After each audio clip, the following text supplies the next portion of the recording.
SKOL Vikings, let's win this game. Vikings fans, take a breath for a second, because the latest news is about to send your head spinning. There are heavy conversations about who's really in charge of the offense. There are behind-the-scenes decisions that could change everything. A young player is under the microscope. Locker room leadership is getting louder. And in the background, there's a possibility that hits everyone who lives and breathes Vikings football, wrapped in purple and gold. Today's conversation is not light. And the final story, that one hits differently. But before we open up every detail, smash that like button. And make sure to drop your comment at the end, because your voice matters a lot to this community. Here's the deal. Another round of insider information just dropped about the quarterback puzzle in Minnesota. And no, this is not just off-season gossip. This says a lot about how far the team is willing to go to protect the J.J. McCarthy project, or even rethink it entirely. Diana Rossini from The Athletic put the spotlight on three names fans keep bringing up, and she was very clear about one thing. Joe Burrow is not riding in as a savior. The message coming out of Cincinnati is simple. Don't even start. I know. Fans like to dream big, and I respect that. But when a team has a star like that, they hold on tight. So if you woke up thinking maybe, it's time to cool that thought down. Now we get to the real conversation. If Burrow is off the table, the focus shifts to bringing in a veteran who can take hits and apply real pressure in the room. That's where Mac Jones comes in. According to Rossini, San Francisco is not eager to move him. They like having Brock Purdy with a backup who can actually win games. And look, Mac Jones is not perfect, but he has shown he can run an offense, play on schedule, and not fold in a loud stadium. The problem is, if the 49ers shut that door completely, the price becomes an issue. And we all know Minnesota cannot burn draft picks like candy on Halloween. Then comes the name that opens an old wound while also bringing that feeling of at least I know what I'm getting. Kirk Cousins. Rossini said she's watching what Atlanta might do. That could mean a release. It could mean exploring trade options. She also mentioned league sources who see Cousins as an option because of his history with Kevin O'Connell. That does not mean a deal is done, but it does mean there's smoke. Now I'll say this as a fan in the stands. The idea of bringing Cousins back has two flavors. One is comfort, the other is trauma. He brings consistency, but he has also left a lot of people biting their nails late in seasons. There is one key detail, though. A return would not mean he owns the team. It would mean competition and stability if McCarthy becomes a question mark again. In that context, the logic makes sense. What I like about this whole read is simple. The team is clearly searching for a real plan B, not a friendly backup. Someone who can push McCarthy to grow or hold things together if needed. That signals urgency. This coaching staff and this roster know the purple and gold window does not stay open forever. Let me know in the comments, between Mac Jones and Kirk Cousins, who fits this locker room better right now. Because that choice changes the entire tone of the offseason. And fair warning, the next story is even heavier. It involves McCarthy's own future in a way nobody wanted to hear. Just when you think the quarterback saga is getting old, another chapter drops. And this one feels like a real decision point, because the question underneath everything is not just who starts, it's how long does the staff wait for J.J. McCarthy to develop. And suddenly, the name that comes back into the conversation in a very real way is Kirk Cousins. This is not nostalgia. This is necessity. The entire league sees Minnesota looking for insurance. McCarthy has already dealt with too many injuries for someone who was supposed to be the future. He played only 10 games in 2025. When he was on the field, it was up and down. That alone makes anyone in purple and gold uneasy. Diana Rossini talked about this on Saturday, and her read was straightforward. Atlanta could make a move. That could be exploring a trade, or it could be reaching a point where Cousins is let go. He wants to be a starter again somewhere, but the Falcons also need a reliable option. Michael Penix Jr. has become a concern again. A third ACL surgery is serious. Just thinking about it makes your chest tighten. There is also an interesting wrinkle here. Kevin Stefanski is now in Atlanta as head coach, and he has worked with Cousins before in Minnesota. That matters. Coaches like quarterbacks, they know. They like how they study. They like how they run a huddle. They like how they handle pressure. And love him or hate him, Cousins has always been a professional in that regard. From the Minnesota side, the debate is simple. If Cousins comes in, he comes in as the ready-made option, and that changes the temperature in the locker room. Nobody signs that kind of veteran just to clap on the sideline. The message would be clear.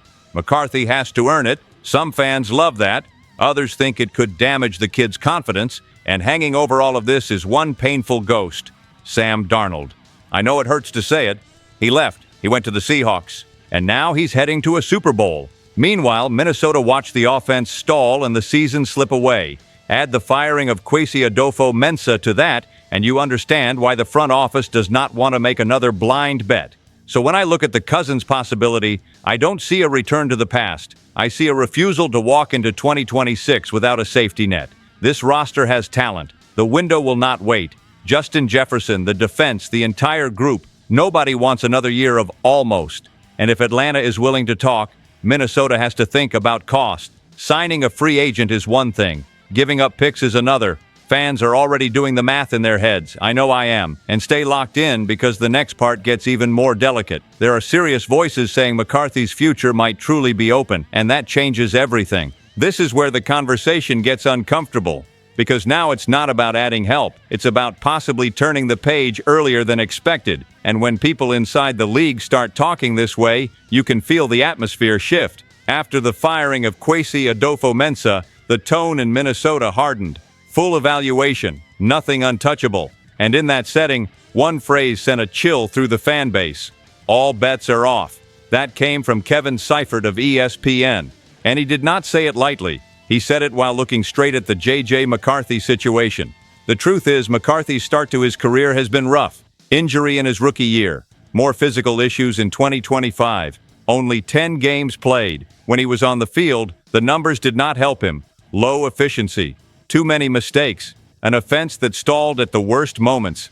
The season slipped away, and the playoff spot went with it. All of that matters when a team believes it has a roster built to compete right now. And here's the painful part to admit. McCarthy still has trade value, not as a savior, but as a gamble. He was a high draft pick. He is still young. He has only 10 career starts in the NFL. In a year where the upcoming quarterback draft class looks weak, there will always be someone willing to roll the dice. That opens the door to trade conversations. A few destinations are being whispered about. Cleveland is one. Early excitement there never turned into full trust. Arizona is another. It's a team that feels ready to reset everything. And then there is Pittsburgh. It's a franchise that has spent years searching for long-term hope at quarterback. In all those places, the idea would be the same. Competition, not guarantees. Exactly what Minnesota itself is considering. What scares people the most is not the trade itself. It's what it represents. Admitting the original plan failed. That is never easy for a franchise, especially one that invested so much draft capital and public belief into a project. But holding on too long also has a cost. We have seen that before. The fan base in purple and gold is split. Some say it is too early. Let the kid breathe. Others say the window does not wait. Both sides have a case. Nobody wants to throw away the future. Nobody wants to waste the present either.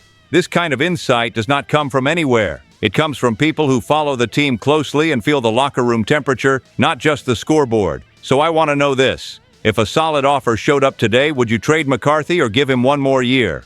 Tell me in the comments, because that decision reshapes the franchise. And pay attention because the next topic involves the biggest name on offense, public pressure, and a message that was not so subtle after all.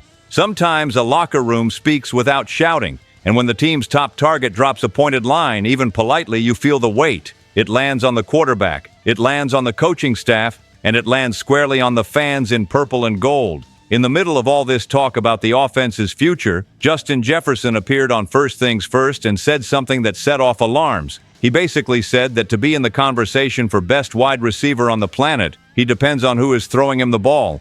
And when you don't have an elite quarterback all year, it gets harder. Was it a direct shot? He did not say the name outright at first, but everyone understood the finger was pointing at J.J. McCarthy and the chaos of 2025. And here's the thing.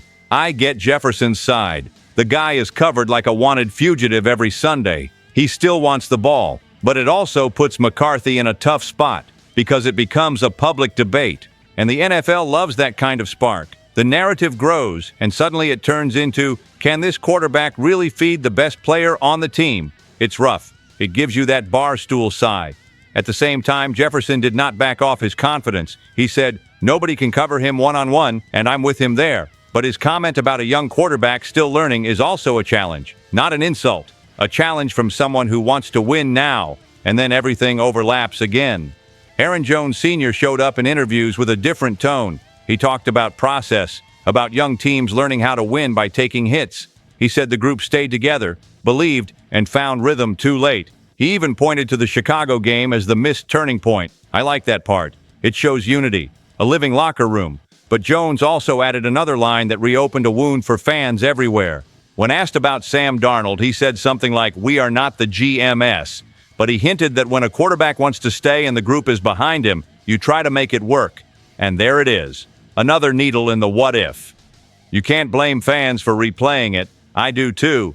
In the end, this story shows two forces pulling the team. On one side, Jefferson demanding a high standard.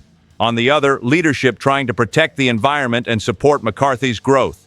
When those collide, the pressure becomes massive, and that sets up the perfect runway for what comes next.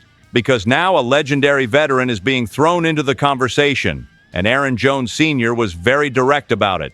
That's when chaos really takes over.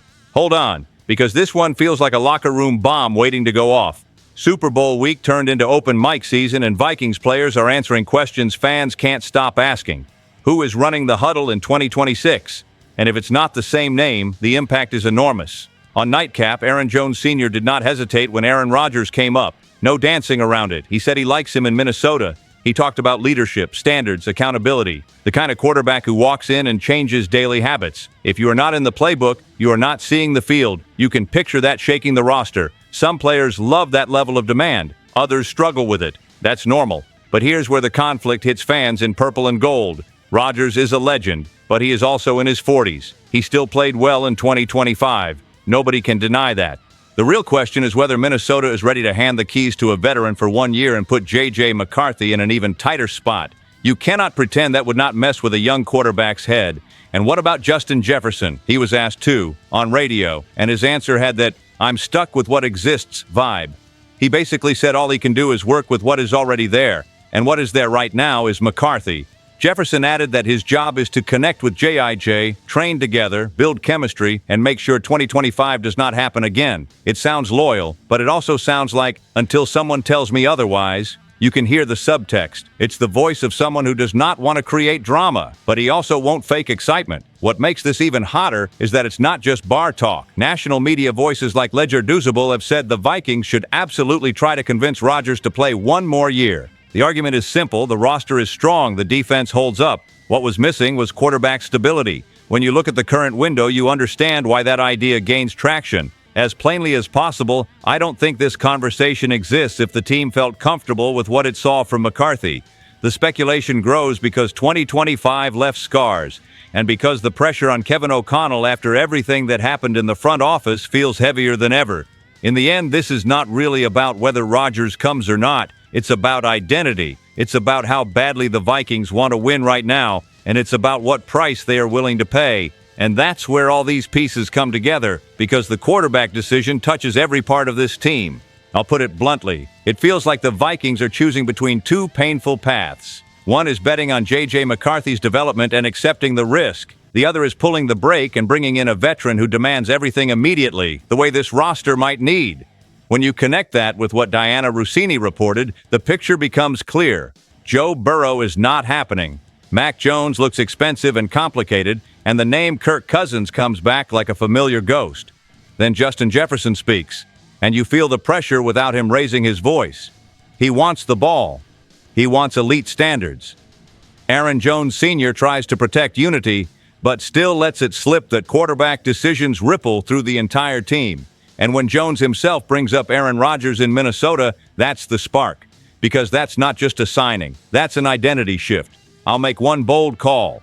If the Vikings get this quarterback decision wrong, 2026 becomes a season of regret. This roster does not deserve that. Neither do the fans in purple and gold. So let me know. Do you want a veteran to push for wins right now? Or do you stick with McCarthy and commit to the project until the end? Stay tuned. SKOL Vikings, let's go.